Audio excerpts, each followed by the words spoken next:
Hello, everyone. Thanks for joining. We're just ahead of the hour a little bit, so I'm just going to give everyone another 30 seconds to join, and then we'll get started.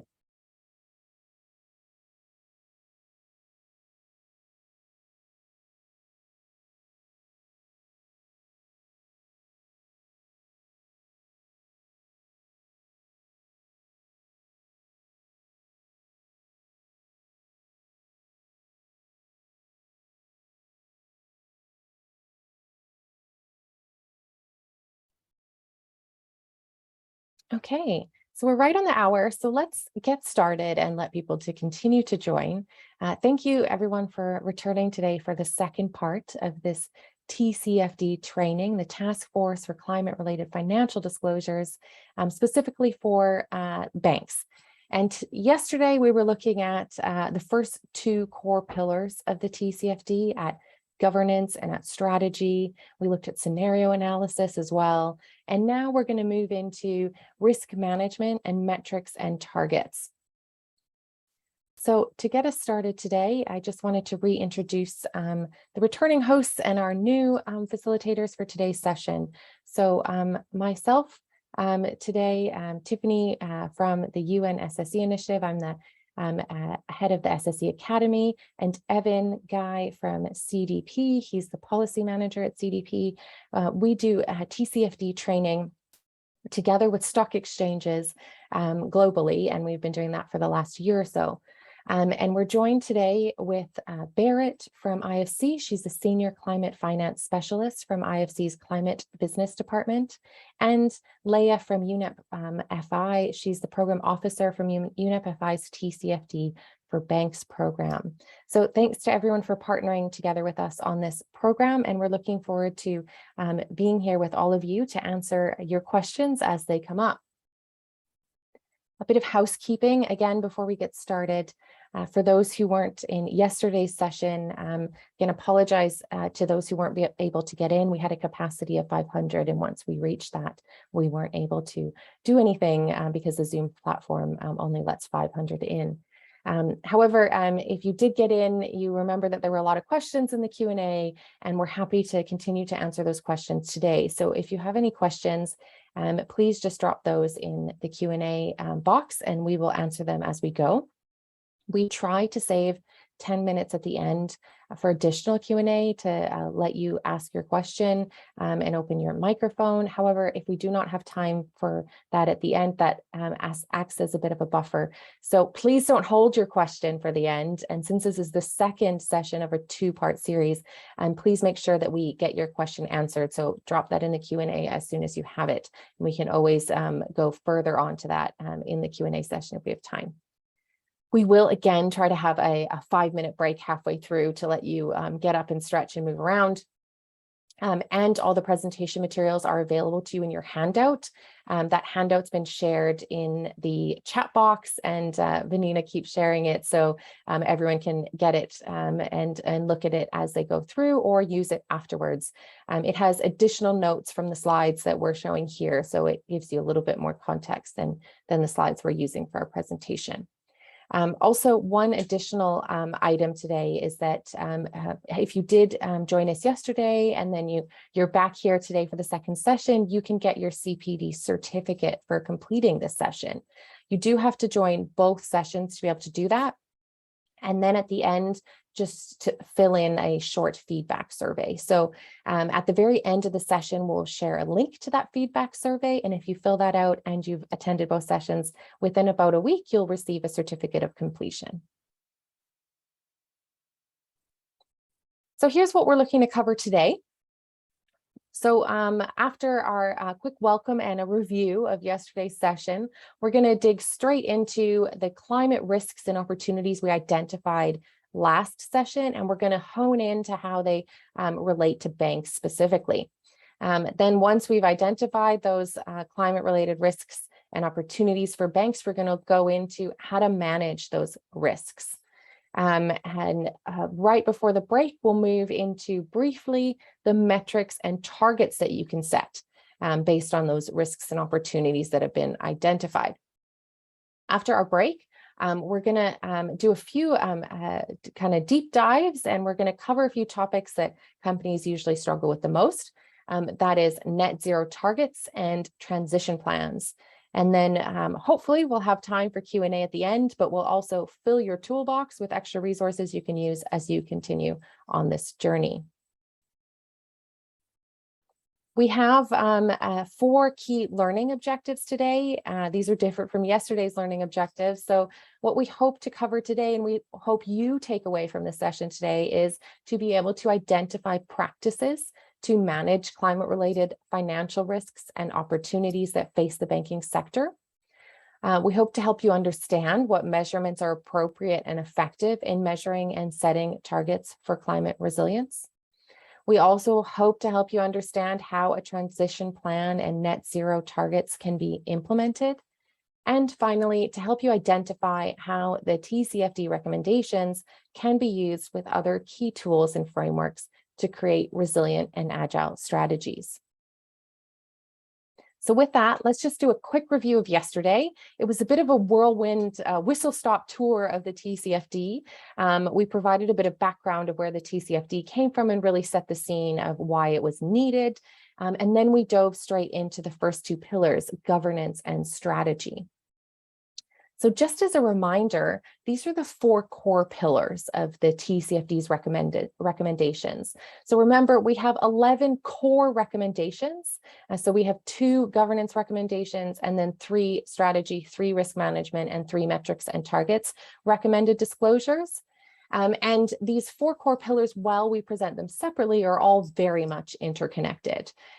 Just as a reminder, the strategy and the metrics and targets component here have that materiality lens applied to them. So when you're disclosing the information recommended in strategy and in metrics and targets, you'll be disclosing the information that has that financial impact we were talking about yesterday. So rather than disclosing, for example, in the metrics and targets, how many trees you're planting, which is a great thing for the environment, but it probably doesn't have, unless you're a company that specifically plants trees, probably doesn't have a direct impact financially on your organization, then that's something you would include in your sustainability report or a separate climate report. But for TCFD and pulling this information into your annual report, you want to connect those metrics and targets with your strategic risks and opportunities. So those which will impact your balance sheet or your portfolio composition, making sure that you can identify that financial impact.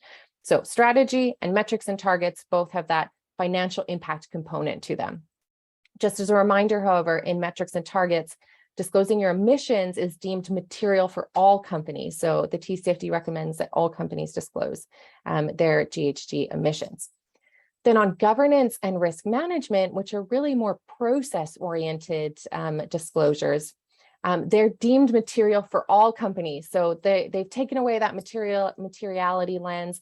You're not supposed to, in governance and risk management, identify why having a committee on climate, for example, has a financial impact on your organization. These processes behind the scenes are necessary for companies to be able to identify and manage these risks and opportunities. So all the 2 components of governance and then the 3 components of risk management that we'll be discussing today should be disclosed by all companies. So the quick summary there is governance and risk management are more the processes behind the scenes, how you make sure that you're prepared and that you're resilient. And then the strategy and the metrics and targets are really how you're acting strategically and measuring this moving forward. So we discussed last time scenario analysis, and we looked at a few different options that you can use as a scenario to develop a scenario analysis in your organization. And we discussed needing to use at least 2 scenarios. Now we're just going to give a quick poll. Sorry, I'm just going to make sure I've got the right one here. There we go. A quick poll on to test you all from yesterday's session. What elements of a climate scenario are relevant when you're exploring particularly a transition risk? So if you remember, we talked last time about 2 types of risks. There was a transition risk and there's a physical risk. And we're often more comfortable with one of them than the other because we see a little bit more in our daily life. So you can choose as many options as you want here and just pick all of those that you would use when you're doing a scenario analysis to explore transition risks. And I'll give you a moment to do that.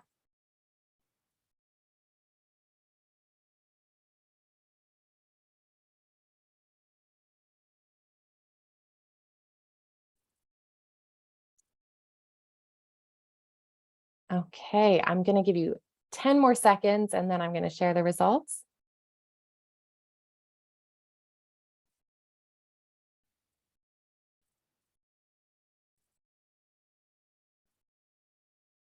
Okay, well, congratulations, everyone. You were indeed correct.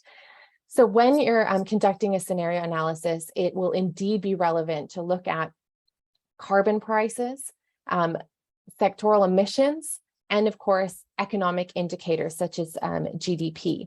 However, sea level rise is what you'll be looking at when you're evaluating physical risks. So just to keep in mind that the physical risks can be both acute, so strong weather events, but also chronic, which we see with sea level rise. So sea level rises are something that happen over time, but it's still a physical risk. So great job, everyone, on that. So as we continue to review yesterday's session, as a reminder of where, how, and what of the climate-related disclosures, the key takeaway we really wanted everyone to pull from yesterday is the where of the TCFD's recommendations, in that it aims to make, remember, that connection between climate and finance, to pull those together. And in order to pull those together, they need to appear together. So the TCFD is really helping organizations to integrate this information into their mainstream annual financial filings. To do that, the task force is not prescriptive on exactly what these disclosures need to look like. So you should pull it into your mainstream report however it best fits in your mainstream report. But this will depend on the type of information being disclosed, as well as the national disclosure requirements.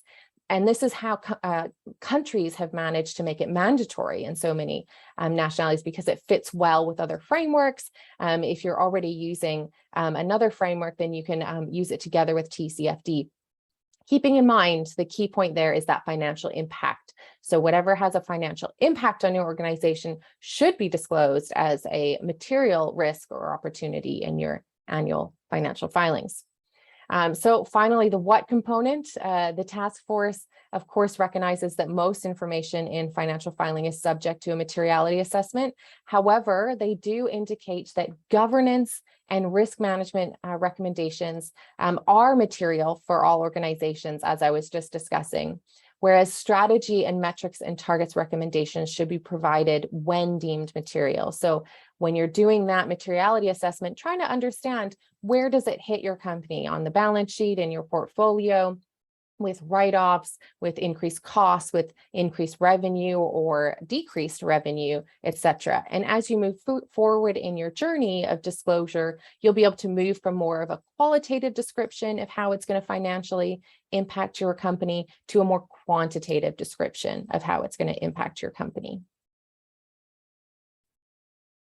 So this is straight out of the TCFD, where they kind of summarize how these risks and opportunities hit the companies financially. So this is, doing that materiality assessment, understanding that those risks and those opportunities both flow into our strategic planning and risk management, which then flows into our financial impacts. And when we say financial impacts, we really mean the income statement, the cash flow statement, the balance sheet, etc. So understanding how these risks and opportunities really flow down into the financial performance of a company, but also making sure that we're understanding that it's not just, of course, the financial performance, but also the portfolios and the makeup of your loans as well.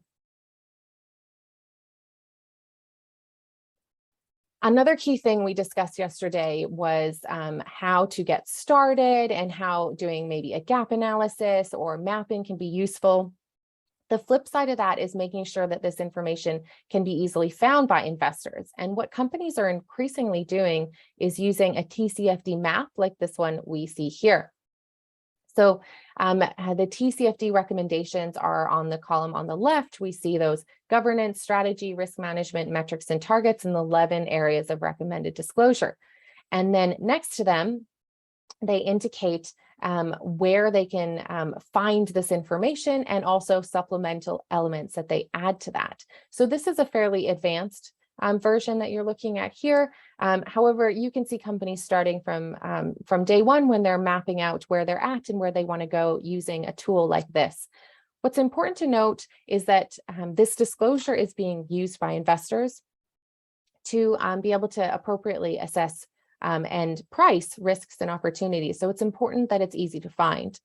And particularly for banks, you want to be working with your clients so that you can find this information as well too. So we just took a few tips that we found quite useful. So before you move on to the next components, this is adapted from A4S Accounting for Sustainability.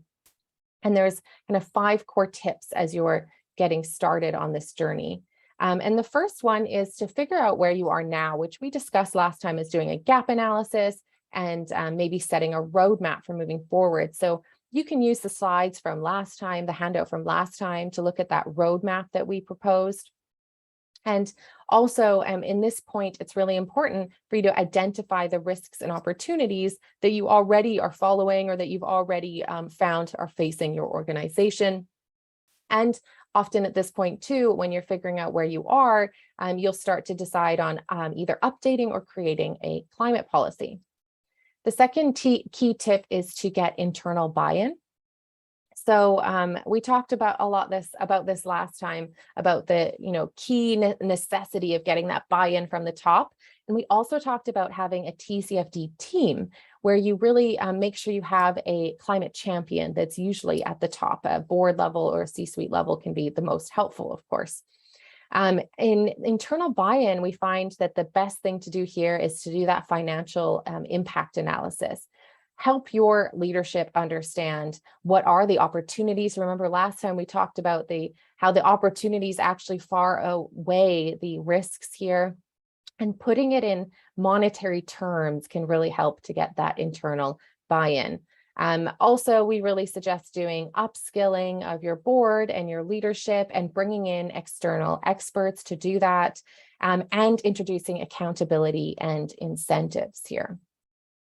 The fourth key tip, the third is get started, but I'm going to move to the fourth and we'll end with the third. Collaboration is really key here too. So we discussed about having a TCFD team. It's really important to have cross-functional teams. So TCFD is really a whole of organization exercise. So it's important that you don't just have, 1 or 2 people working on this in a corner somewhere in their office, but rather helping the whole organization understand how climate impacts what they do. So having that climate champion helps that a lot. And then also active engagement with your clients, helping your clients also to understand this impact. I know IFC does that very well. And then the next one is to learn from others. A lot of companies are doing this. We're seeing, for example, that mapping that I saw. Now everybody seems to be using a TCFD mapping, an overview. Graphics and figures really help to make this clear. And every year the TCFD puts a status report out. They just put out their last, where they help companies to learn from what others are doing. They provide case studies you can learn from. So on this point, I really highly recommend that you make use of the TCFD Knowledge Hub. Here, there's also a depository of reports where you can search by industry, by sector, by geography, find companies like yours and see how they're tackling these issues. And then the last one, although it's listed 3 here, it should probably be listed 5, is get started.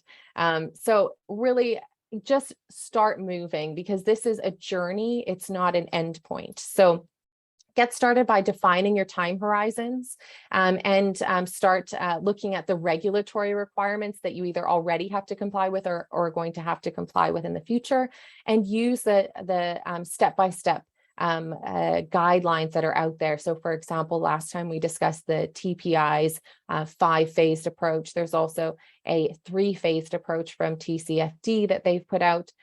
Using these, you can get started just with the first few steps and then you keep building capacity as you move forward with that. Okay, so one more quiz in our introductory section here. So disclosure of, and the keyword here is material climate related information should appear where? The first option is financial statements such as your balance sheet or income statement.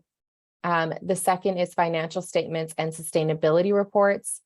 The third is on your website, and the fourth is in internal documents. So just interested to see what everybody says. We'll give you a moment to fill that in.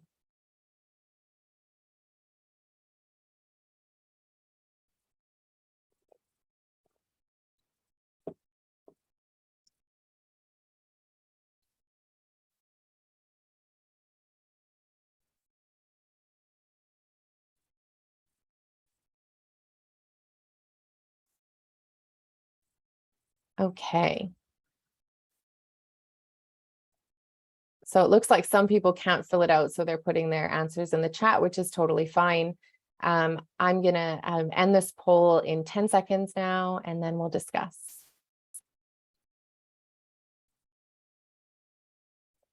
Okay, so overwhelmingly, everyone said financial statements and sustainability report. So the key here is material information. So material information should appear in your reporting package. So indeed, it can appear in a sustainability report, but it has to also appear in your annual financial filing. So important to note that. Well done, everybody. The ones that I would warn against, of course, when anyone who said financial statements is also correct. On your website or in internal documents is not useful for investors or any report users. It helps you, of course, to get those processes in place if you're aligning with the recommendations of the TCFD. But it's definitely important that you make this information public, because otherwise it's being assumed that you're not prepared for these risks and opportunities that are already known. Okay, and with that, we're going to dig into the next core components of the TCFD, and we're going to start with a review of risks and opportunities. So I'm going to pass over to Leah for that. Over to you, Leah. Great, thanks a lot, Tiffany. So hi, everyone. Also a quick intro from my side. I'm Leah. I'm part of the climate team of UNEP-FI, and with that, I'm working on the TCFD and climate risk program. So with that, I will guide you through a few sections today, and I'm starting with the climate-related risk and opportunities for banks. And as yesterday, I think Carlos mentioned, the circumstances that we are facing due to climate risk may really give us the biggest business opportunities of the decade. And I think this is really important always to remember, because when risks occur, there are opportunities. And this is why the TCFD always highlights that we need to include the risk side, but also the opportunities. So with that, we currently see an overview from the Network for Greening the Financial System, which really illustrates the climate risk that could affect the economy and the financial system. So really a different range of transmission channels. And I saw already in the chat, there was a question how GDP can be impacted. And I saw David kindly answer the question. And this overview also helps to understand the impacts. So if you now look on the slides, on the left side, in green, we have the climate risk, basically split into the transition and the physical risk side. And in the middle, you can see the different transition channels, like clustered first into micro and then also the macro view. And on the right side, you can see how they actually can lead to financial risk. And for example, transition risk, if you focus for that one first now, they can really affect business probability, they can impact households' wealth, which really creates financial risk for lenders and investors at the same time. And with that, those risks can actually lead to certain shocks in the broader economy and on the market through investment challenges, the money that they don't get, and these can have the effects of productivity. And this is actually a massive threat when the transition risk actually leads to stranded assets. And then we have the effects of physical risk, which Tiffany at the beginning already mentioned. We can split it here into acute impacts from the extreme weather, and they can actually lead to business disruptions or even damages of the properties the companies or even households are living on. So these events can obviously increase, now for the financial side, underwriting risk for insurers. They can possibly leading to lower insurance coverage in some regions, or impairment asset value, where really these extreme weather events occur more often. And in the second level of the physical risk in the chronic part, particular from increased temperatures or the sea level rise, these can really lead to effects on the labor market, the capital or land and nature capital really in specific area. And these challenges will really require significant investment in adaptations from companies, households, and governments. And also, if you look at the bottom of the slide, we see a little gray line, and this is actually meant as feedback cycles. So this can really mean that financial impacts can have economic impacts, but at the same time, or likewise, that economic impacts can create transition risk. So there is a really clear linkage where the market is responding to threats, and obviously threats occur more where the risks are coming more and more. So the second slide, when we go one more, the next slide. So this is really goes beyond the question a lot of people are always asking us, what are the risks and how are they actually leading to financial risk? We are often getting asked, how do you measure those risks? Where should you focus on? And how do you actually prioritize the right industry, sectors, or portfolios? Because obviously banks have a really diverse set of investment. And this is why we brought this slide in here. This is a result of one of our TCFD banking programs, particularly from phase 2, so already a few years ago, which was designed with the members at that time to really help financial institutions to expand their toolkit for climate risk assessment and also to use it for the disclosure part. And as I think everyone knows, every sector really brings different challenges, obstacles with it in the green transition. And because the portfolios are so diverse, a decision was made really to come up with these 8 sectors. So they were really selected to represent the broader, the participants within that group. So here you can also see the ratings and the heat map, and they actually really reflect the level of risk that the participants believed at that time are likely to occur under ambitious transition. So this transition obviously means always under the scenario of limiting the warming to well below 2 degrees, and which is in line with the Paris Agreement. And as a result, obviously, the 1.5 scenarios are the most aligned with the spirit of this heat map. So a heat map is generally a really great tool for evaluating, disclosing, and managing your risk. And with that, you can really see where are different sectors impacted. And also, as you can see here on the slide, you can come up with the different variables. And quite of important thing here is what we realized during this process, some sectors in the heat map, if we are now taking services and technology, have not been traditionally considered as climate impacted. Like, for example, everyone would guess oil and gas is obviously one of the first ones that immediately come up to mind. But looking at the risk factor pathway, it becomes really clear that even low emitting sectors will be affected by different transitions through different supply chains or technology shift, and also because the market demand from us and the society will be changing. And you can deep dive. So what we did, we always have the sources here onto the pages, because this is just the dashboard. But what the exercise and heat maps are always looking into, they are deep diving into more critical considerations for each of the sectors and giving us what underlying data for subsectors. So for example, if we are taking now agriculture, you can see in the report, and this would ideally also be done in your case when you're taking a heat map as one of the tools, you can drill down into the subsectors of each of the main subsectors. So as I mentioned, for agriculture, that could be really forestry, fishing, aquaculture, livestock, and crop. So, and as I mentioned, stranded asset is really one of the major threats And these are really assets that have suffered from certain shocks in the market. And as we know, to limit global warming relief to a 1.5 degree, we know 90% of fossil fuel reserve must really remain in the ground. And this is, for example, something which will really be threatened. And this slide should just highlight and remind everyone that the majority of these unburned carbon or leftover carbon is really held by companies, which is just a handful within the global financial system centers. So some 60 billion in US dollars are really concentrated in New York, Moscow, London, and Toronto. And with that, I would go to the last slide already of this section, because this is a page, or the overview was really published by the city of Calgary in their climate resilience strategy. And we have on the left side the circle, which is really the action to reduce emissions. And on the right side, we have the action to manage the risk of climate impacts.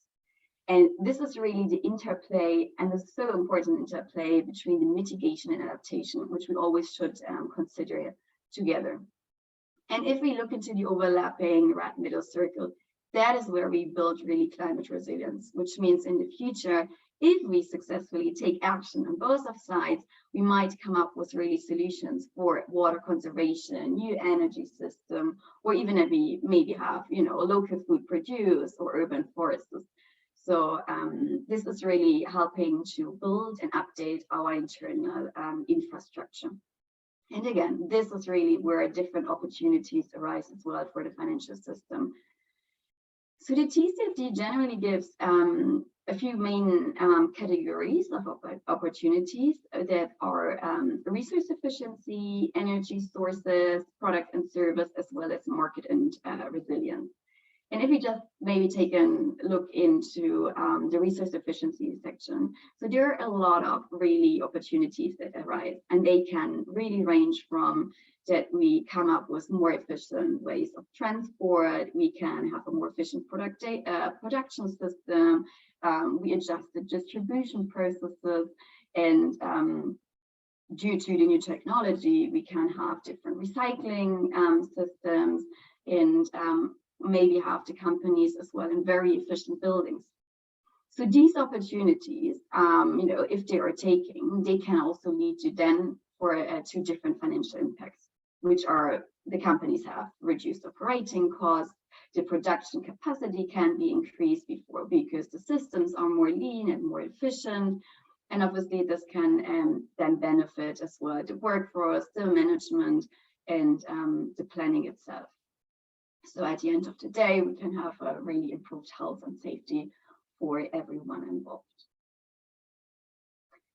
Great. So with that, I think I will pause here before I get over to the second line and give everyone a chance to breathe, come up with some questions in the chat box.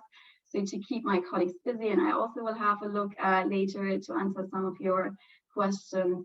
You can also in the chat write maybe some of the risks that you see, or the financial risks that maybe you see highly impacted for your firm, but so we can have the discussion on that one. Great. And with that, I will already transition to the next slide, and this is the next chapter where we are now looking into the third pillar of the risk management. The risk management pillar is really about disclosing on how the organization identifies, assesses, and manages climate risk. And I think, as Tiffany mentioned yesterday in the intro, it is one of the more qualitative disclosures that we see. And on the next page, what we can see is that the risk management pillar really contains 3 recommended disclosures.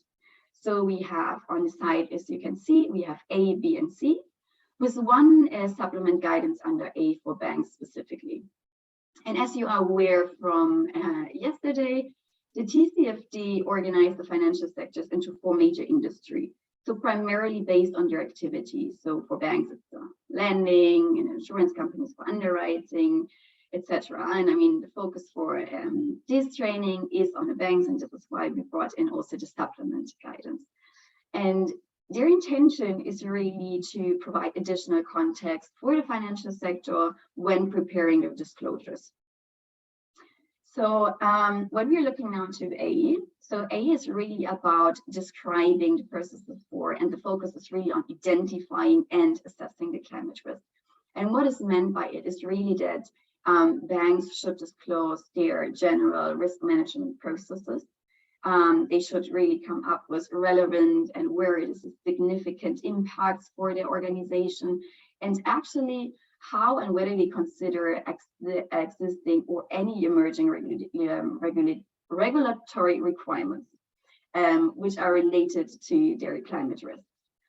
And as I mentioned, for A, that there is the supplement guidance, and they are really giving the recommendation that this should be really disclosed in the context of traditional banking categories. And these are examples from the TCFD given. And this is really where are actually the climate risk impacted on the credit risk, the market risk, liquidity risk, and operational risk. Because why this is really necessary is really to give external stakeholders the information to make decisions out of it and to get a better understanding how the internal operational model for the bank itself is working. So B is more focusing on really how the organization is managing those risks. And this is, informations are needed on how decisions are going to be made. And as we heard yesterday in the governance section, it is cleared out who's actually doing it and who's responsible for it. And here we are asking, how are the mitigation actions taken? How is it accepted? How is also control functions be set up? And this is really where we also talk about, how is the person set up to prioritize the risk? And this is why, we look before into the heat map, which is actually helping to define the materiality for different risks. Then we have as well C. So C is more focusing on the integrated, the integration into the overall risk management. And this is really to get an understanding of how is the management, or is how managing the climate risk integrated into different frameworks, which are mostly already existing in the business. So the key takeaway, and I know it's a lot, and again, it's a lot of information, theories out there, but the key takeaway on this slide is really that the risk management pillar is really on how the risk can be handled. And first, it's really how they can be identified, assessed, managed, and then as well integrated. So on this slide now, this is from the TCFD 2022 status report, which is obviously consistent with their previous status reports. And we heard yesterday that we're undertaking really a review of hundreds of public reports while using the artificial intelligence technology. So here we can really see the overview of Pillar 3, but I highly recommend you as well to open the link here and go into the report as well, because there you can also see some other charts immediately relating to how other disclosures did.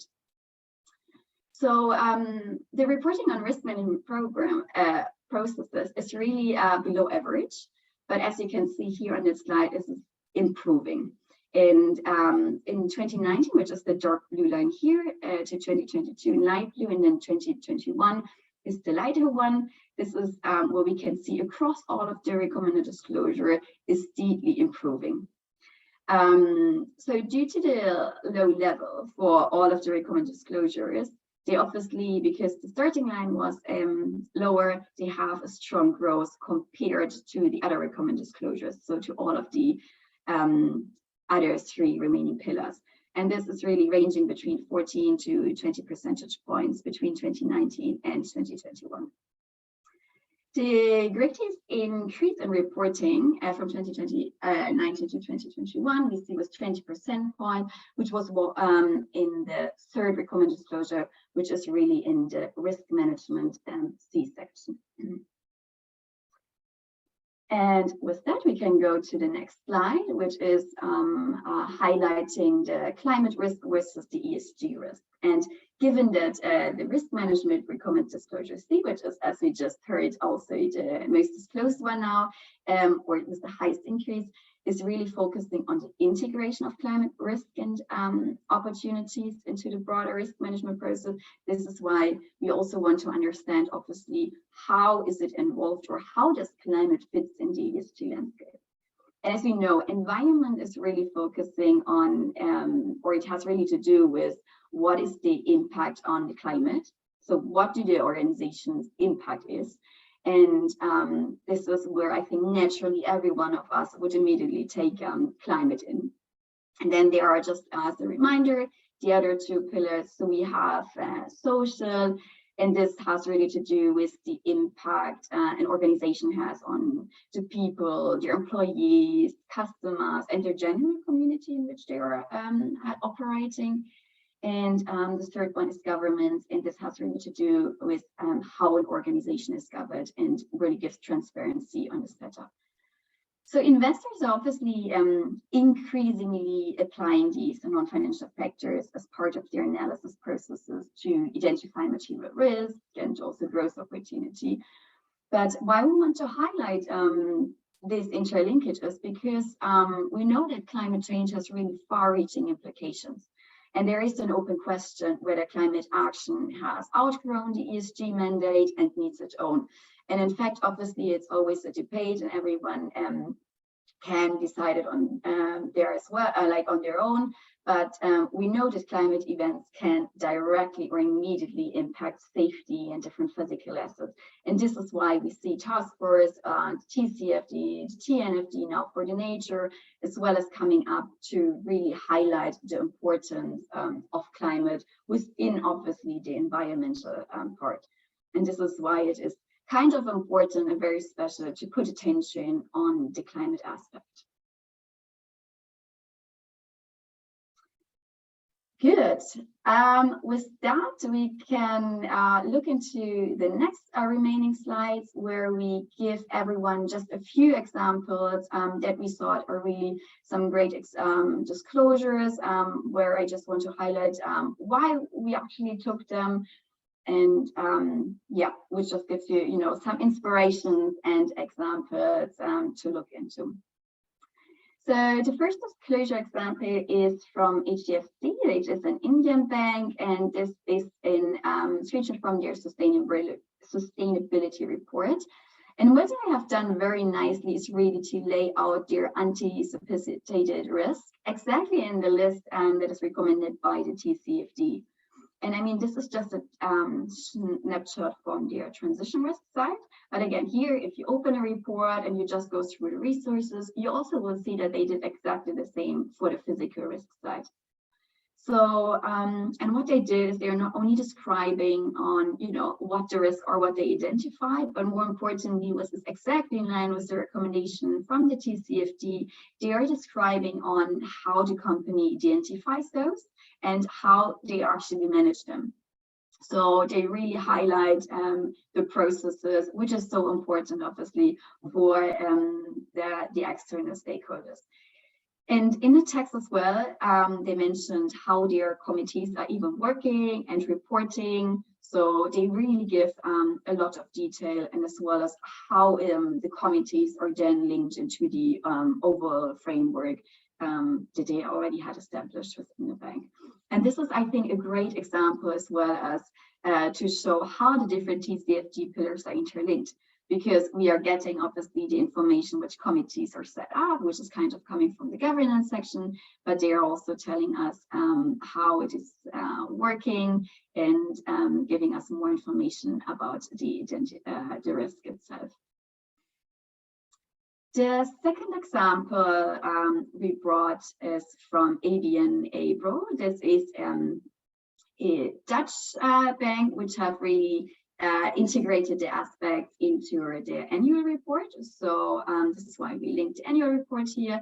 And it really applies a sustainable risk policy framework, which is integrated into their enterprise risk management framework.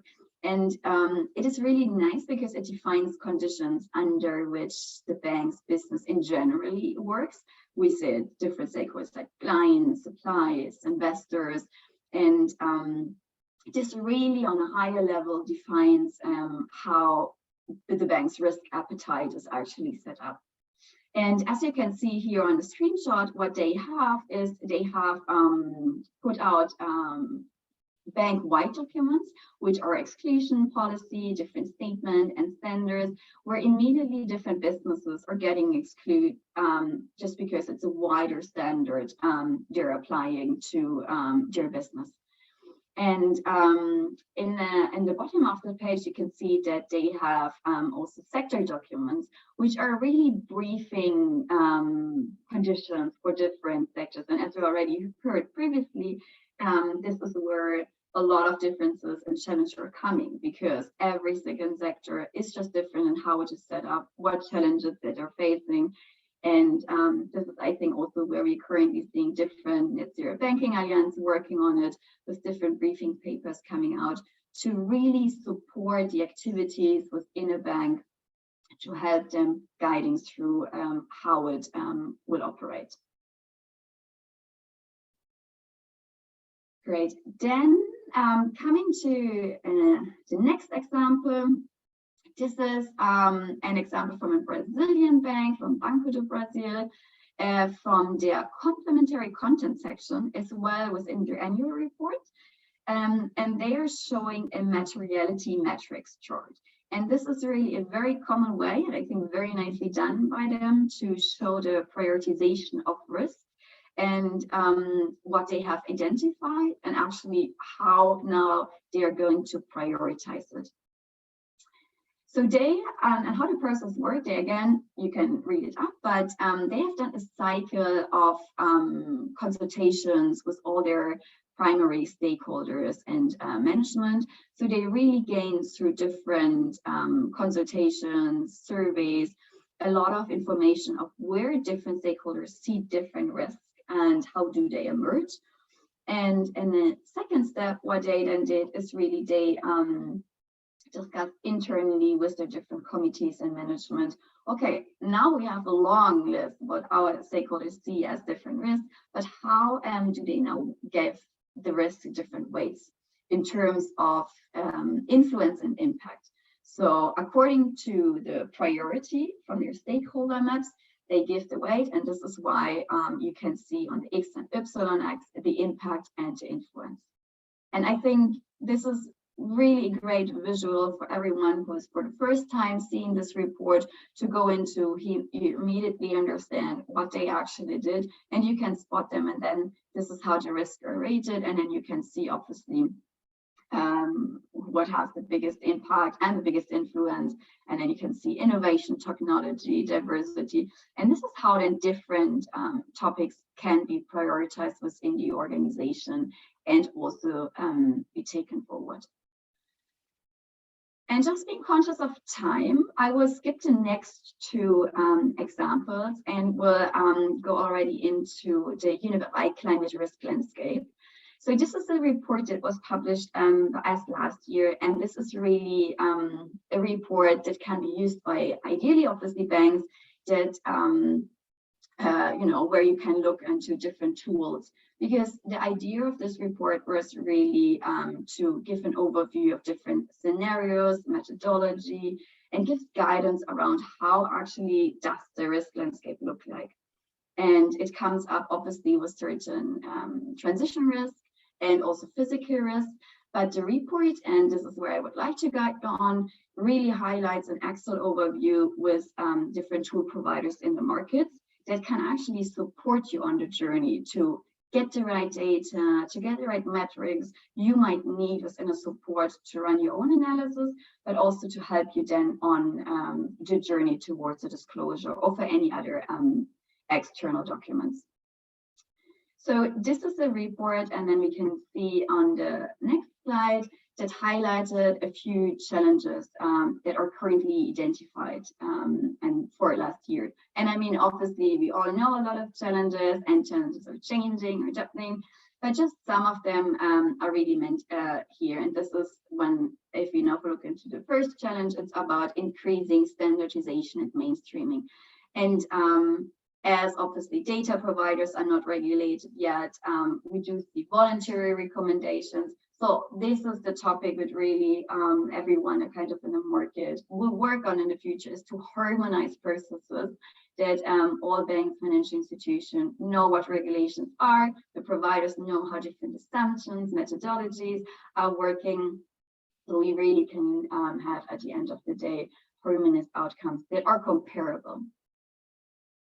If we go to the next slide, this is our climate risk 2 landscape 2022 supplement. It was published this year and is basically an add-on onto the report we just saw. So this report is based on a working group that was established where different banks could actually do pilot exercise with the vendors or providers on the markets. And this report can really help you if you jump deep into it, which bank maybe within your peers have experience with the providers. You can read up the case study, what actually did they test it? Because I mean, everyone from a marketing point of view is saying, yes, we can cover Externet, we have a great coverage of hazards, but I think it's always great to test the tools out and to hear from your peers directly how it works. So I think this is obviously a very fast changing environment, and this is why we are also working on updating those regular because every year we do see new involvements on the market. And this leads me already to the last slide of my section, and these are really the trends that have been identified in the market. And one is really, and just to mention a few, I mean, we will share the slides, you have already the handouts, so you can read them up. But what we really spotted and we are continuing to see is a lot of merger and acquisitions in the market. So there are a lot of bigger providers who are buying smaller experts in. And why they're doing it is obviously to offer integrated solutions so that they don't offer particular tools for transition risk, but can offer you as well analysis on the physical risk part. Then the development of tools we see in the market that are now meeting regulatory expectations. So we do see that they are obviously also getting pressure and want to be aligned with climate stress testing functionalities, the TCFD disclosures. So all of their tools are continuing being updated that you as an end user who's in a bank can use them and to make your processes easier. So they are raising expectations, obviously, from the market, and that's why, just to mention here's a side note, we are currently running another to a demonstration working group where we hope to have, again, an updated report next year, which shows you just the latest trends, the latest methodology, and gives you a bit more transparency in how do they actually work, those tools, so you better understand or better can understand the results and interpret them. Good, and with that, I'm already at the end of my section. So please raise any question in the chat box. Maybe we have some discussions about what you see as a major risk, and I will try to answer some of them. But with that, I can give the hand over to Tiffany again. I think I might actually take over from there, but thank you, Leah. And yeah, just as a brief reminder, my name is Evan Guy, and I'm with CDP. And lead their sort of global policy work on the topic of sustainable finance. But in this next section, what I'd like to discuss is how to go about choosing metrics and setting targets, and what this looks like for banks to really start implementing the recommendations of the TCFD. So just as a reminder, the metrics and targets pillar of the TCFD is that sort of very inner layer of the TCFD, and all of the other pillars of the TCFD are really underpinned by these appropriate and effective metrics and targets that, as Tiffany was mentioning earlier, really developed and created through that materiality lens. These metrics and targets really need to be grounded in climate information that is financially material. And this fourth pillar is about disclosing TCFD, of the TCFD is about disclosing the metrics and targets really used to assess and manage climate-related risks and opportunities. So let's break this down into the three sort of disclosures that are recommended by the TCFD. So first here we see the sort of metrics, first category. And with this, there are sort of cross-industry metrics that are important for all organizations to disclose on, including transition risks, physical risks, climate-related opportunities, internal carbon prices, remuneration. And then with these, it's also important to disclose any sort of assumptions or methodologies used to come up with the metrics that you're disclosing.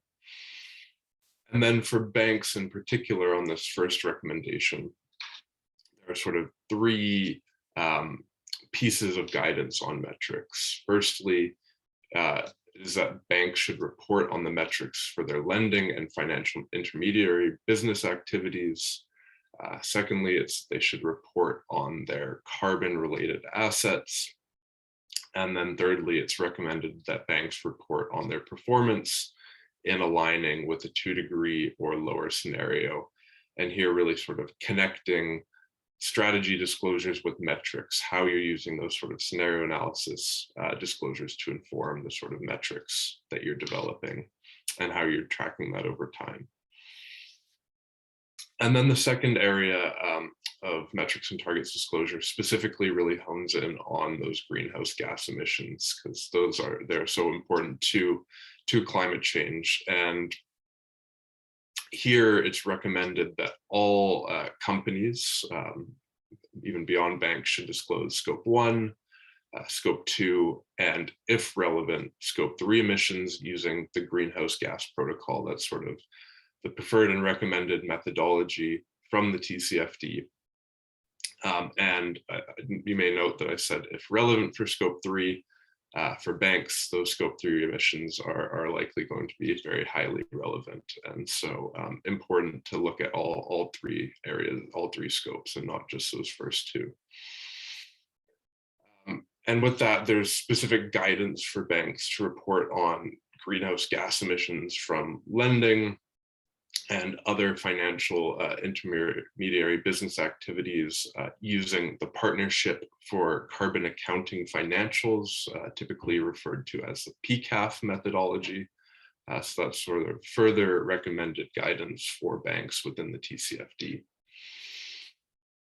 And then sort of moving beyond these sort of more metrics-oriented disclosures, that last sort of recommended disclosure from the TCFD in this pillar is around targets. And for this recommended disclosures, it's recommended that all companies should report on long-term as well as interim targets, considering absolute and intensity-based calculations, timeframes, base years, and key performance indicators. And just to clarify, we sometimes get questions about absolute versus intensity emissions. And just to clarify, absolute emissions are sort of the gross overall emissions associated with an organization, whereas intensity emissions refer to an organization's emissions relative to some sort of economic output, such as revenue, for example. And then again, with this target recommended disclosure, as with the others, we see that it's important to report and disclose what methodologies you're using to come to sort of the conclusions that you are around targets. In this next slide, we see some of the sort of progress on all three recommended disclosures for metrics and targets sort of year over year.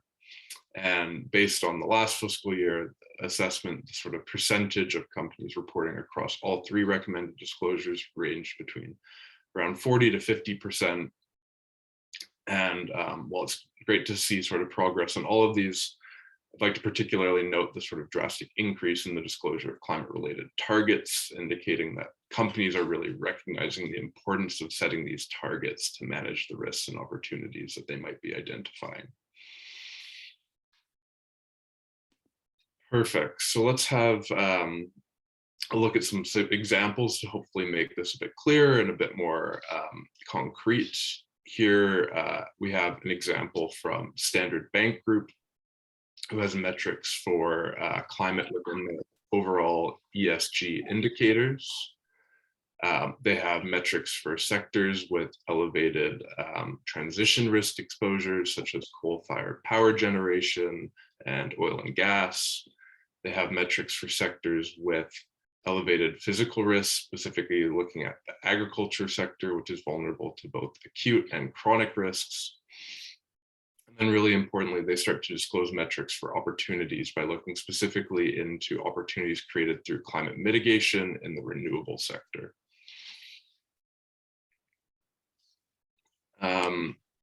Next, we have an example coming from, sorry, skipped one there. Next, we have an example coming from the Bank of China's 2021 CSR report. On the left-hand side, we have sort of narrative descriptions outlining some of the Bank of China's climate-related targets. From the diagram, we see that the proportion of total credits to brown industries account for around 10% of their corporate loans. This helps us to understand the exposure of the Bank of China's lending to high-risk sectors and how they're really performing in managing these risks over time.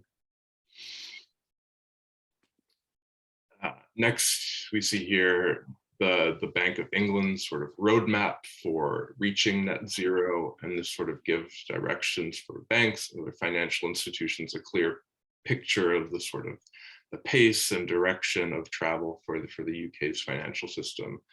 And this pathway and other jurisdictional pathways can be used to help inform your sort of own interim and long-term targets to manage these risks. And then the last example that I believe I have here comes from the European Bank of Reconstruction and Development from their 2021 TCFD report. And from this diagram, we see the bank's annual green finance commitments growing over time, really helping us to understand and track progress in this respect. And with that sort of last example, hopefully the sort of metrics and targets disclosures are a bit clearer for you, but again, happy to answer any questions. But I think we're at time for our break. So I'll pause there and ask if everyone can come back in 5 minutes, and we'll start with the second half. Thanks, everyone.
Great.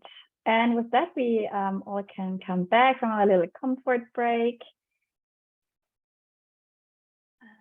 Good. And with that, we are going to a next section, which is focusing on setting net zero targets. And with that, we will hear as an introduction a quick video, which we will start, and then I will hear other slides.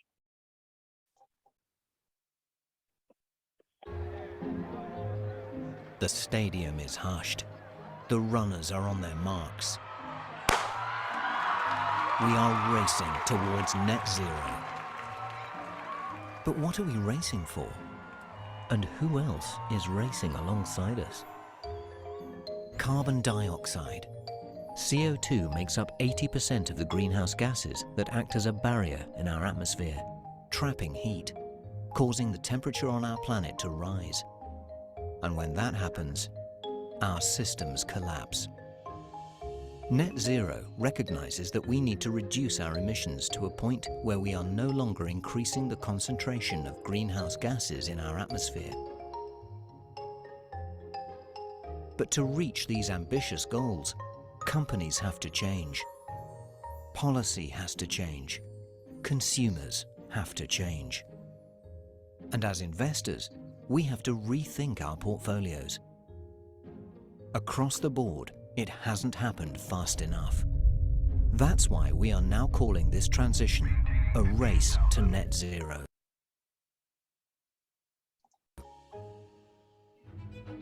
Here at Lombard Odier, we believe that portfolios should reflect net zero ambitions. But this doesn't mean just investing in companies that have a low or no carbon footprint today. These form just part of the solution. We believe that some of the best net zero opportunities exist among companies whose current emissions would exclude them from low carbon strategies, but who are on viable decarbonization pathways. Their potential to thrive in a world aligned with net zero could be underpriced by the market. We call these opportunities ice cubes, because their progress will help to limit global warming. In direct contrast are the burning logs, the heavy emitters with no apparent plans to decarbonize, who will likely become casualties on the way to net zero. Decarbonization requires a profound tectonic shift across our entire economy. But once this shift becomes the norm, we're on our way to the finish line. The goal is now in sight. It's a race we can all win, but we have to start today.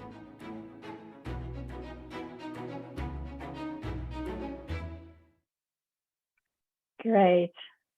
So just before I kick off with this section, I just saw a few comments in the chat that my audio wasn't that clear sometimes. So I just switched to headphones, and I hope that will be better for you to hear me. So on that video, I just want to stay there for a bit before I come up to this overview on this, what you can currently see. But two things why we're showing this video, and I really want to, my first point is to define the term net zero, because it is really important that we know what we are talking about, because a lot of these terms are getting really changed within the iterative when we are talking about it. And the IPCC and also the Race to Zero on their website have definitionless, really lexicon where you can just go through, and the attention should be really on the net zero. So it is really that when emissions of the greenhouse gases in the atmosphere are balanced out by the removals over a specific period. And what does it mean? It's really that we can still emit greenhouse gas emissions, but the important thing is to equally remove the same amount. So this is just a point to mention there. And the second one I wanted to say is that the Paris Agreement obviously has to go to limit global warming to well below 2 degrees above pre-industrial levels, and to really pursue an effort to 1.5 degrees. And this is really in line with the latest climate science. But the question we are always getting asked, like, why 1.5? And does it really make a big difference if we have now 2? It's just a 0.5 decrease. And the current 1 degree of global warming is already having really impacts and causing damages including in the form of extreme and really dangerous events. I mean, every one of us saw it this year. We had a global heat wave this summer. We have really expensive wildfires, deadly hurricanes. So this is why it is so important to really have the need for an adaptation, that we need to build resilience. And this is where we really, it just becomes more pressuring when we have higher temperatures.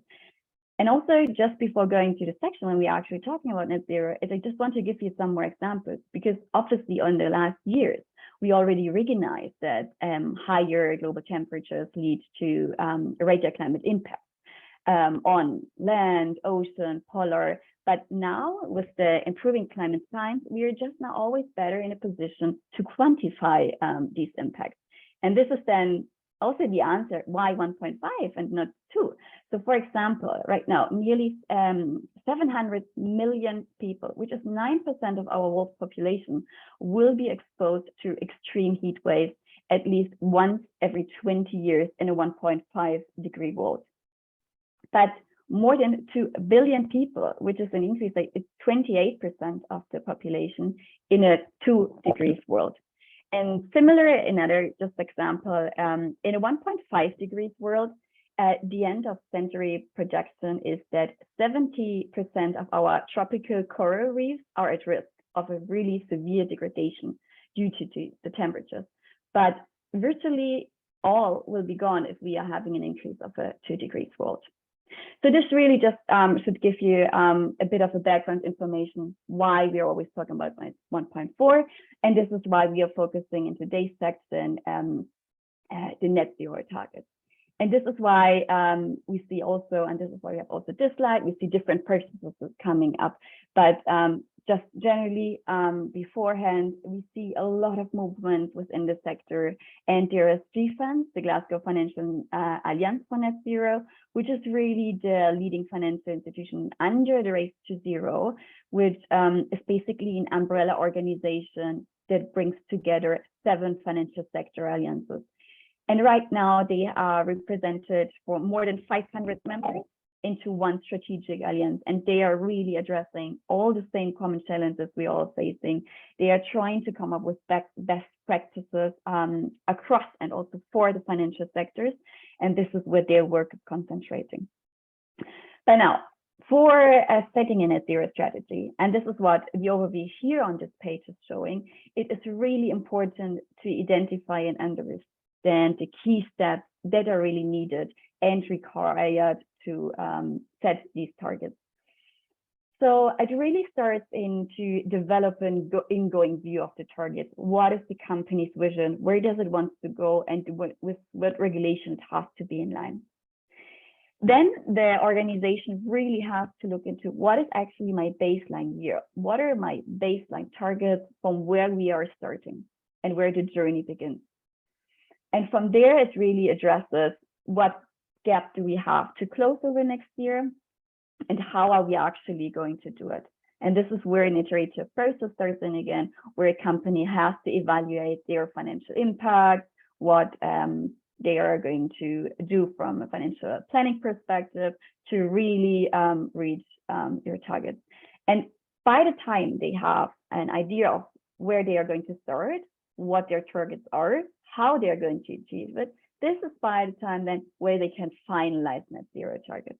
Because at the end of the day, each step, what you can see here currently on the stream, is really important, because a pledge alone is just not enough. There needs to be a plan in line to really lead to accountability and transform the organization. And this is so important that this is integrated into the business processes and strategy itself. If we are going to the next slide, so this figure on the right side, it really shows the relationship between GHG emissions and targets for a hypothetical firm. So it can be anyone, because it's just an theoretical example, which we want to show here. So the pathways that you can see also on that graph, these are really adapted from the NGFS scenario database.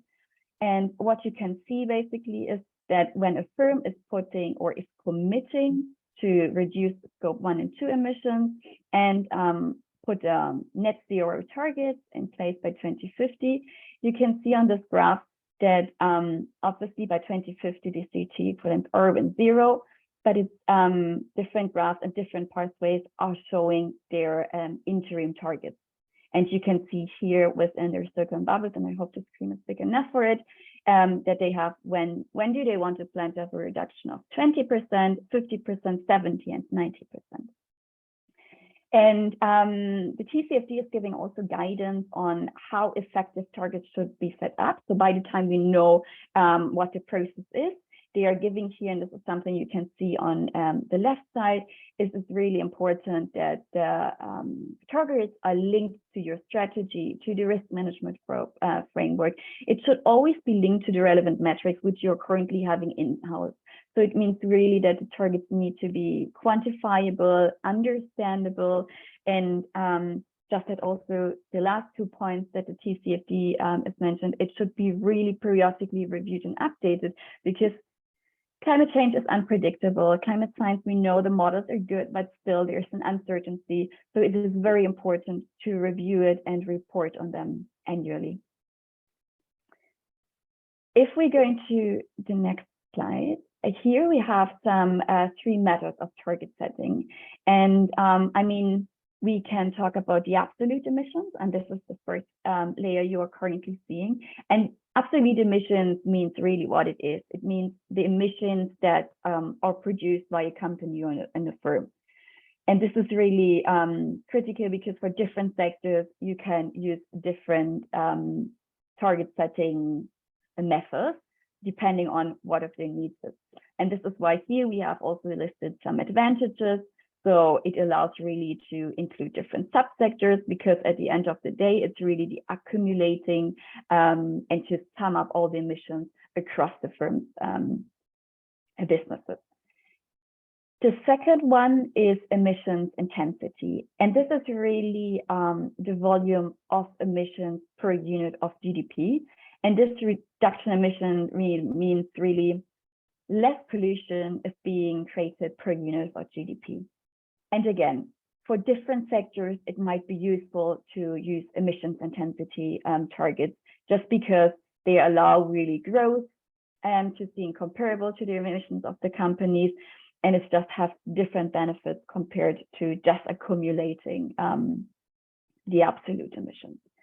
However, obviously, it is more complex for this analysis. And also here you see some of the equation. You can look into more detail later in the handout. Way more data is required. And this is just something where you also always need to check it back. Different sectors have different data available. So by the time there are data is just not available, you can't do some emissions intensity targets. The third one is really the finance emissions lending intensity. And again, here, this is an alternative which really allows growth in the companies with lower emissions relatively to their size. But to make it a bit more tangible, and again, it's a lot of theory, I brought just 2 examples, and maybe we can now look into them, because I think it's always greater to see it directly into some real examples. So this is the net zero target setting example from Citibank. Within their disclosure, what they did is they first of all built the same steps as we just saw them in the other overview on how they actually achieved the net zero targets. And it's very similar as I just mentioned in the other steps. They started with calculating their emissions, really looking into what is their baseline, what are they currently having, and what is their starting point. And from there, they really looked into identifying different pathways. And I mean, we heard from the NGFS, there are also IEA scenarios that they can use and that they can really adopt to whatever fits their market or their portfolio. And then based on this, they can actually establish really some target settings. So what do they want to achieve by 2030 and beyond this year? And then 4 and 5 is some really important steps, because this is really the implementation strategy. And this is what I mean. Decarbonization is really like a marathon. We need to have the right tools in place, and a place is just not enough. So City really outlines how they want to engage with different clients and elaborating on the opportunities they want to take along the way and really how they want to achieve their targets. And then 5 is focusing really on the external engagement, because it is important. This is, I think, what we talked about in the yesterday and also today about it. It is important to inform your stakeholders, clients, investors about it, and really to disclose the information that are decision useful. And this is what your step 5 is. And in the bottom of this page, what you can see here, these are 2 sectors based on their, I would say, like heat map analysis. They come up with 2 priority sectors, which they set net zero targets and which they want to focus on. And the first one is energy, and you can immediately see they include here scope 1, 2, and 3. And they have a baseline year that they are choosing of 2020.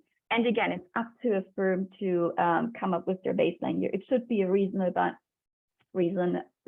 one, because obviously this is from where you track your changes. And you can see here that they have absolute emission targets of 143.8 million CO2. And they also list immediately the climate scenarios they are following. And for the energy and for obviously the power sector, we have the IEA scenarios, and they looked into the net zero by 2050. And on the right side, again, because we are talking about absolute emission targets, they are listing 29 reduction through the baseline from 2020. So they really can come up with the absolute emissions, which is 102 million of CO2. In comparison, City also brought up the power. And again, these are really one of the most disclosed sectors yet. They are having a target for the scope 1, so the direct emissions, and they again take the same baseline. And here we have, and we can see the example, and this is a nice comparison where we took the examples. Here you see really emissions intensity target. And again, for this sector, they choose a different scenario, and they also listed it again, the reduction they want to achieve for the intensity per megawatt hour. And this is, I think, quite shows the first 2 really nicely. And with that, we can go to the next example. And this is also the last slide already of this net zero target setting example, which we hopefully roughly gave you an idea and an overview in how it is currently being processed in the industry. So this example is from Barclays, and they did it very similar. So at the bottom, they don't have their steps, but they are more showing on how they actually want to achieve their internal net zero targets, so based on their own operations. And what you can see, they are measuring their process so far, so what they want to really achieve by, this is the disclosure obviously for this year, so it always means by the end of 21, and what they have done and what they have announced. So what you can see here is by the end for their own operations that they achieve they want to achieve an 80% emissions reduction for their scope 1 and 2. And again, here they choose, for example, comparison to City before, the baseline year of 2018, so 2 years more ahead. And they also put in some new announcements so that is everyone clear. So one announcement they did is that they want to source 100% renewable electricity for their own global operations by the end of the year 2025. And this is quite nice because obviously it gives you immediately an understanding on how do they want to achieve their targets and what are the steps that they are taking along the way. And on the bottom, you see as well some portfolio targets. And just because energy and power are right now in the area where the majority of data is there, so it makes it obviously way easier to put targets on energy and power compared to any other of the sectors. And you can see also here that for energy, they put in place an absolute emission target, and they are targeting a reduction of 15% by the end of year 2025. And they also have the track the performance for this end of year, and also the performance for the interim target for 2030. So they want to reduce it by 40% of absolute emissions for the energy sector. And again, power, they're also very similar to the city example. They're using emission intensity reduction targets. So these are just two examples within the market. And I just hope that this gave you a broader overview. And again, we have linked the reports if you want to deep dive a bit more into that area. And with that, I'm at the end of my section and of the section, and I hand over to my colleague.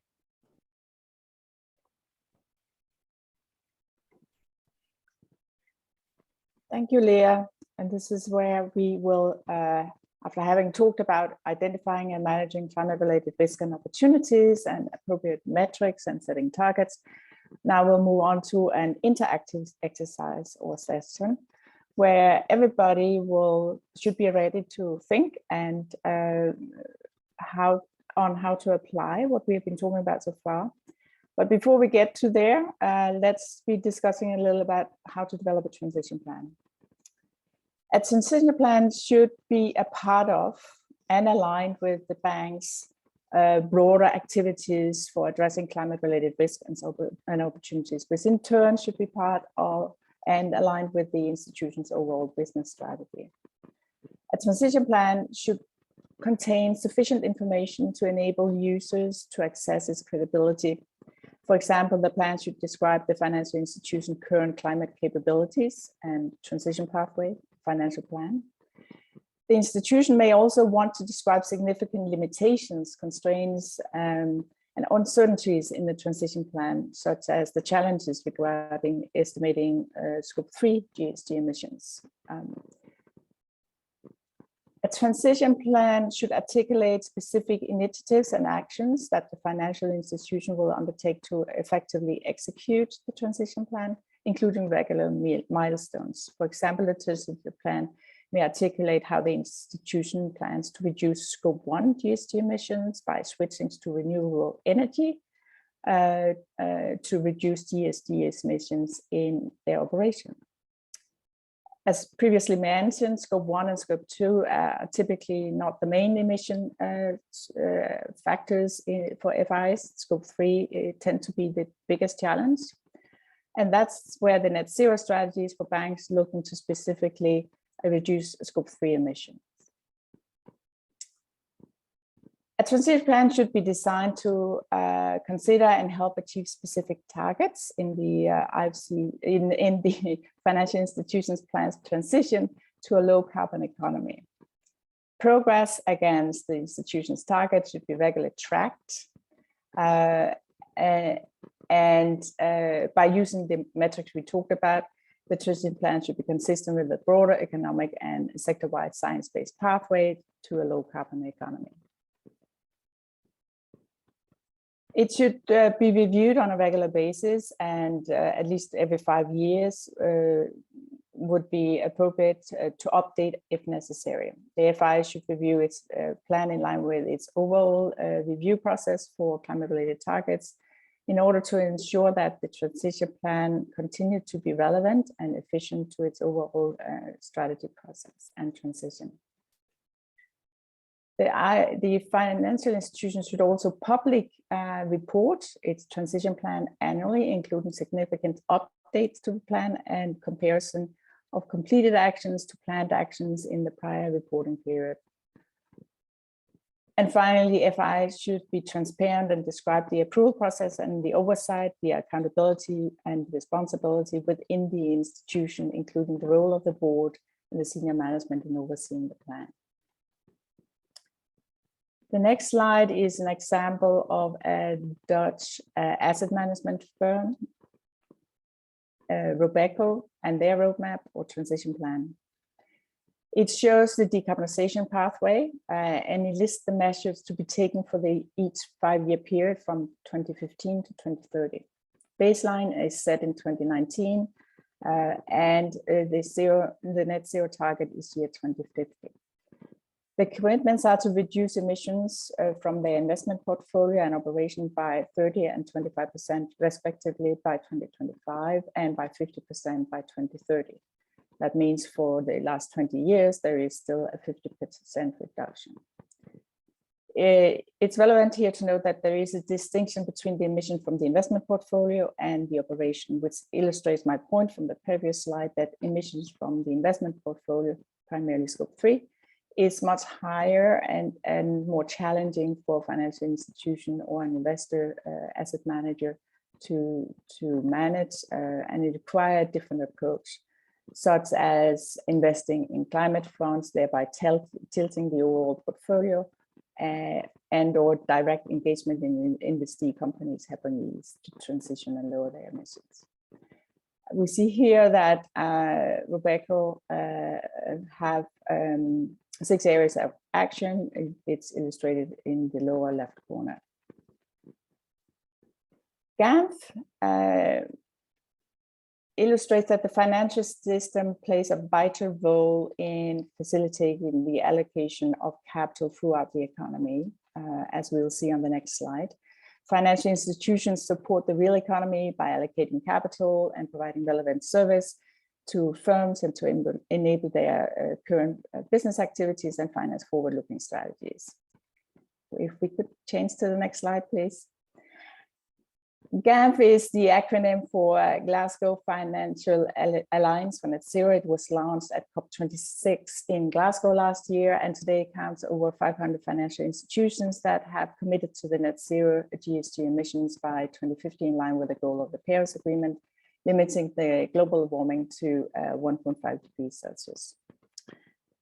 They believe the financial institutions should redirect capital towards ambitious and credible net zero strategies and emission reductions by their clients and portfolio companies. And their framework for the elements of the transition plan is what is outlined in this chart. And it is quite similar to some of the things we have seen for the TCFD reporting. So the foundation is that there should be a bank-wide net zero commitment with targets, timelines, and priorities. And it will be translated into an implementation strategy, which will align business activities with the net zero target, and an engagement strategy working with clients and with investee companies, but also peers and the broader society and governments to support the real economic transition. It will require metrics and targets to assess and monitor progress, and good governance with clear rules and responsibilities and oversight, just as we saw under the TCFD. If we move to the next slide, this is based on the report, recommendation, and guidance from financial institutions net zero transition plans, which GAMF published this year, and which outlined 4 key approaches to progress the transition for net zero in the real sector economy. There are basically 4 approaches outlined here to help 4 types of companies to transition. There is the opportunity for the financial institution or the investor to increase business activities with companies that provide climate solutions, thereby tilting the portfolio towards climate solutions. They can also consider how to reward companies that are 1.5 degree Celsius aligned, for instance, by providing cheaper funding. For high emitting clients, the bank can help these develop and finance their transition plan. And then there will eventually also be assets and or clients where it may be necessary to divest. So the portfolio alignment will typically involve all 4 aspects here. There are more details on page 12 in this report, and the link is on the slide, so you can find more details.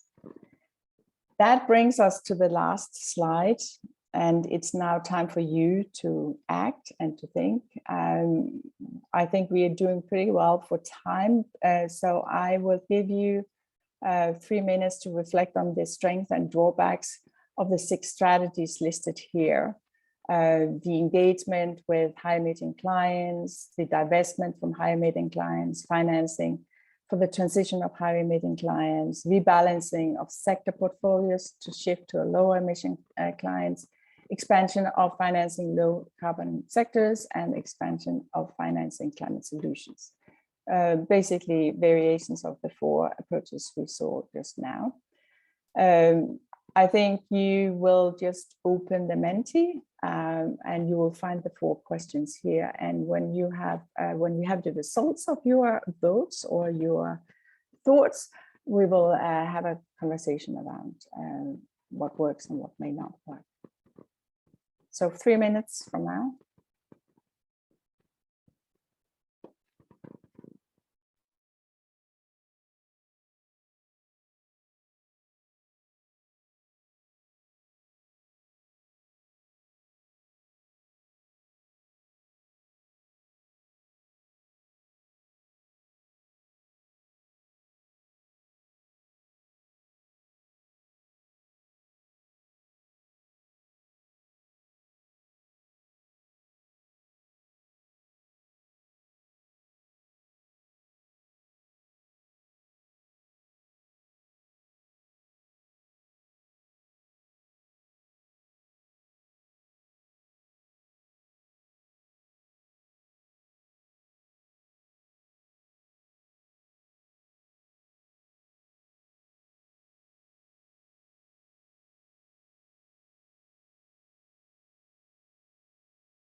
Maybe we should start looking at the results. It has actually throughout the voting phase been hovering around the same results. It's just going back and forth around the same. It seems like the expansion of financing climate solution, carbon removals and bioenergy mentioned here as examples is the prioritized version. And it's true that you can finance climate solution and give your portfolio a tilt towards green.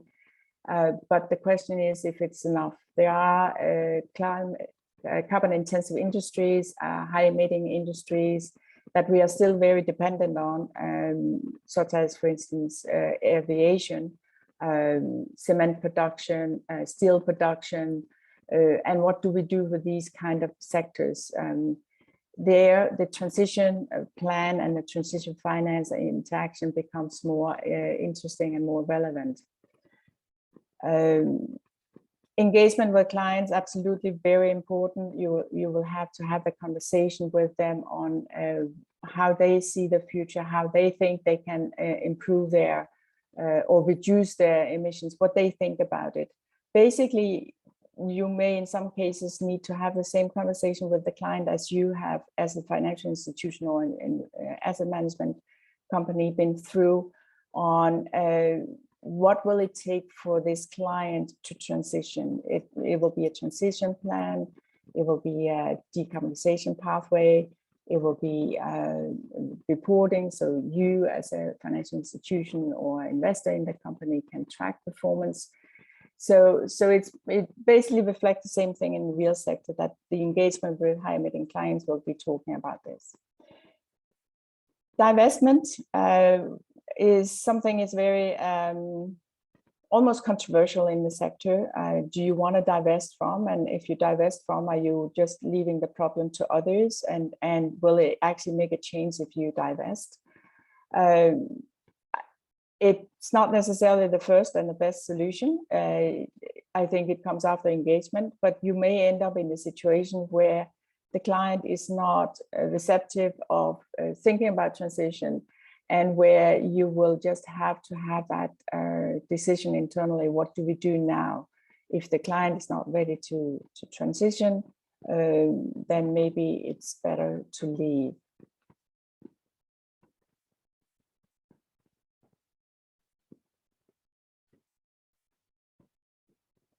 So now, just to let you know, Barrett, we've moved on to the next slide. If participants want to start telling us what they would do, the first one was at the short term. Now we're at a medium term strategy. So the same options here, however, looking a bit further in the horizon.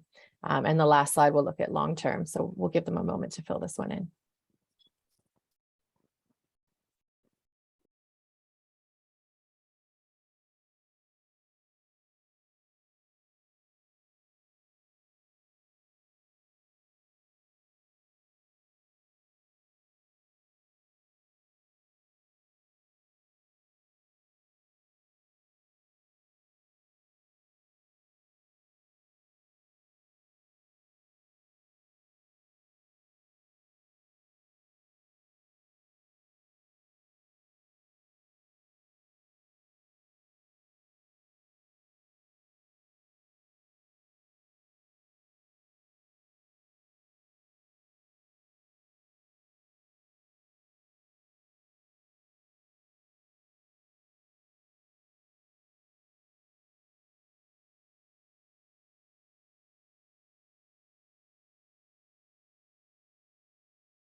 Maybe we should continue with the results from the medium term.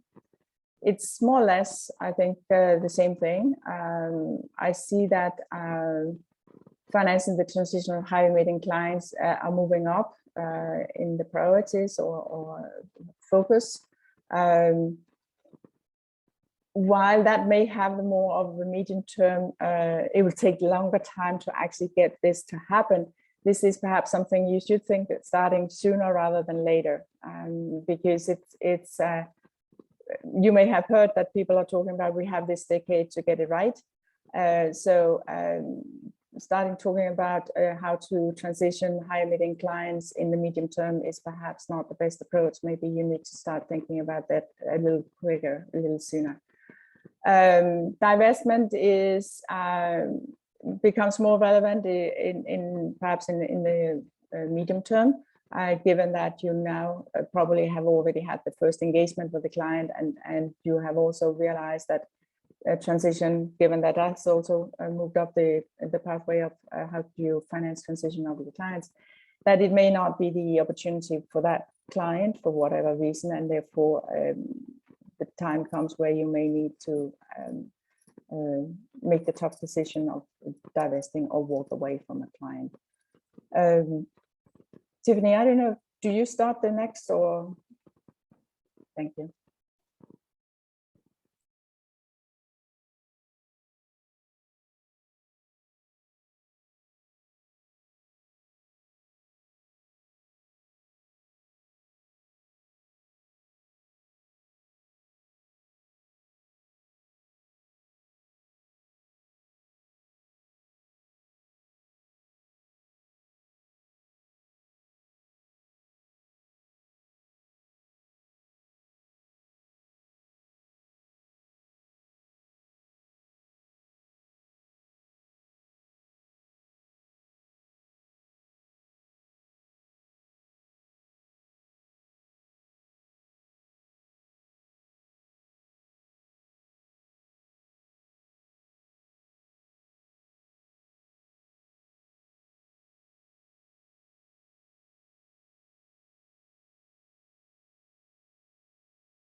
This is quite interesting that you, in the long term, move closer to the tilting, or you have higher priorities of the tilting of the portfolio by expansion of financing of climate solutions.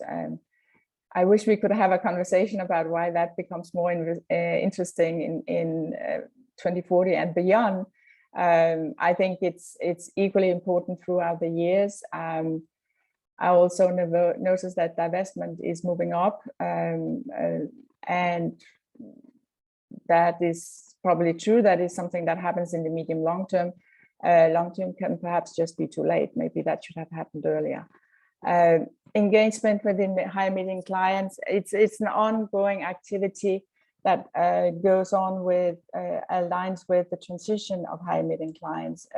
So I think maybe it will make sense that the engagement with high emitting clients and the financing of transition of high emitting clients were more in line, and not like here the engagement seems to be lagging behind. Because when you are talking transition of high emitting clients, that will require an engagement throughout, probably as long as it takes for the client to transition. And what we have seen in high emitting sectors is that they really cannot go to net zero within the first decade. This is the long game, is the marathon. So therefore the engagement with these clients and the financing of the transition will be an ongoing activity with them, where you will have the conversation about what is their plan for the next 5 years, the next 10 years, and how can they continue to align with the decarbonization pathway. What also could be interesting to keep in mind here is that we now have, for various sectors in various geographies, have decarbonization pathways, but this is how we think they look as of today. These transition pathways could actually become much more aggressive or compressed, or require a faster transition as we get to know more about the climate science, but also as we see climate change really become more of an emergency. So be aware that the transition pathway that you may be looking at today may not be the one you will be looking at in 2030 or in 2040. And with that, I think I will hand over. Thank you. Great. Thanks so much, Berit, for really laying that out and helping us understand how our strategies for transition plans do change over time as well. And that a lot of the strategies we put in place today, we certainly need to be thinking of how that's going to impact for a while in the future. And if we miss the opportunity today, we might not be able to catch up later on. Okay. Great. Thanks so much for all the presentations today, everyone. That brings us now to the close of our session, where we like to fill your toolbox so that you can continue on this journey with all the resources possible. So just as a reminder, the TCFD has a plethora of publications that you can make use of. Here on your screen, you can see how they've evolved over time, and you can reach all these publications through the FSB TCFD website. However, as you've seen a few times in our chat now, there's also a lot of resources on the TCFD hub. So we highly recommend making use of that. David just recently pointed out that you can get sectoral reports. You can search these databases on the TCFD hub by your sector, by your geography, industry, etc. So it's a very useful tool. Just as a reminder, if you needed to go back to the basics and learn TCFD kind of more broadly, we have recordings on our website. You can also do a lot of training on the TCFD Knowledge Hub as well. So that's a great resource for all of you. Here's some examples of some of the training you can do on the TCFD Hub. So an introduction, you can also go a bit more deeper into biodiversity related disclosures and water related disclosures. So highly recommend checking out that website if you'd like to do more courses, and a lot of them are certified by CPD as well. Also, we have a lot of resources. We introduced a few last time from UNEP-FI. We have a number here. Leah, did you want to speak to any of these, or David, since we have UNEP-FI on the call, is there anything you wanted to note about these particular tools here? No, I think it's just about linking them to the website, and then they can be downloaded and really looked into more detail. Okay. Great, thanks, Leah. Well, just to highlight these ones in particular, the impact radar and the portfolio impact analysis tool for banks. Seeing as our audience here is banks, the UNEP-FI has a pretty strong program specifically on TCFD for banks, and they've developed a number of resources. So all the links are available here on this slide, which is of course in the handout that you've received. And then building on that, a few more additional guidelines based on what we discussed today, from ambition to reality. The first one here gives 5 ways corporate banks can live up to the net zero commitment, building on our discussion today on net zero. The second one here, financial institutions and net zero transition plans, combining kind of the 2 exercises we did today. UNEP-FI also has guidelines for climate targets and setting for banks. And then of course, the portfolio alignment team on measuring portfolio alignment. So those can help you as you continue on this journey. One of the main questions we've got is regarding the CPD certification. So this program was certified as a holistic program, the 2 sessions, and I do very much apologize to those that weren't able to join us yesterday because we reached capacity. You will be able to, if you'd like, join next week's session, which is just in a different time zone, but it's the same content. So if you join 2 sessions, if you join a first and a second, then you can get the CPD certificate. For those that did join both, we invite you to fill out this short feedback survey, which you will get a link in your chat. You'll also get emailed this link. If you fill out this survey within about a week, you should receive a certificate for completion should you have joined both of the sessions. With that, we do have actually a few minutes for questions. So I'm gonna actually go to the floor and see if anybody has a question. If so, just raise your hand using the Zoom function and we can unmute you and you can ask your questions to any of our team members. I'll just pause for a minute here in case we have anybody who would like to ask a question. Okay, I see one. I'm gonna, okay, you're, Gautam, you can speak now if you'd like to ask your question. Hi, thank you, Tiffany and team. Just wanted to understand because, you know, do you have such sessions for energy and oil and gas industries? That is the first one. Second one, how does this carbon offsetting, you know, can play a role in making a net zero pathway more streamlined? Because SBTi doesn't consider that as a, you know, best practice. Okay, great. Thanks so much, Gautam. So the second question in a moment, I'll ask if the UNEP-FI team wants to talk about that because it's regarding net zero and carbon offsetting. However, the first one regarding training for oil and gas sector. So we don't currently have specialized training for that sector, but we did receive quite a few requests for that in this training. So we'll look into that. I did recommend signing up to our newsletter for any future trainings that we do develop. Also, if you follow particularly the different organizations in this group, so follow IFC on social media, follow UNEP-FI on social media, and follow us on social media so that you can be flagged to any additional training. We do see that there's a growing need to this, so we're working as hard as we can to develop new training. Leah, do you want to speak towards building on the net zero, the role of carbon offsetting in that? Yes, but I think David is just answering this question in the chat for it. Oh, David, do you want to speak? Do you want to? I don't know if you're in a place, you might be at a conference or something, but if you know. Yes, I think it's easier if Okay. David's going to text and answer it in written. Okay, so David's going to write an answer there. And if anybody else has a question, we still have maybe room for one more question we can fit in. Okay, another David. So you'll shortly be able to speak. David, great. David Aviles, Hey. Great, hi. Hi. I have a question about the mining sector. It's the same methodology and standards that you apply for the mining sector, or it's something different related or versus oil and gas industry? Yeah, so you're asking whether or not the TCFD then applies. You would use the same standards for the mining as oil and gas as as a resource sector. So I'll give a quick answer, but then if anybody else on the panel wants to add, please add to this.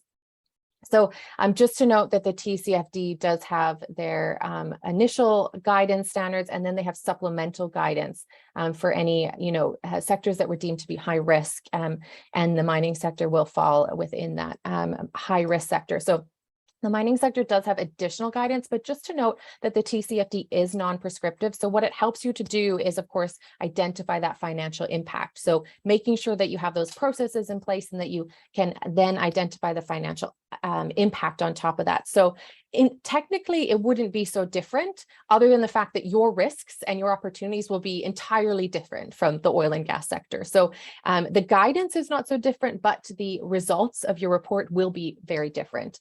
And I might just pause to see if any of our co-panelists want to add to that.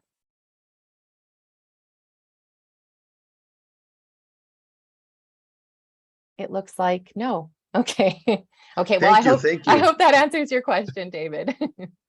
Great. Thanks. And we're actually out of time now. We just have 2 minutes left. So thanks, David, and thanks, Gautam, for your questions.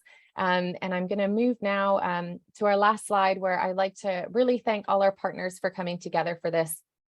This is, a global journey that we're all going through, both the standard setters as well as the report preparers and the report users. So collaborations like this definitely make it essential to move this forward. So thank you so much to the team at IFC for making this happen, and for our colleagues at UNEP-FI and CDP for bringing your knowledge into this session. And thanks to everybody for joining our session today. I hope to see you in another one in the future.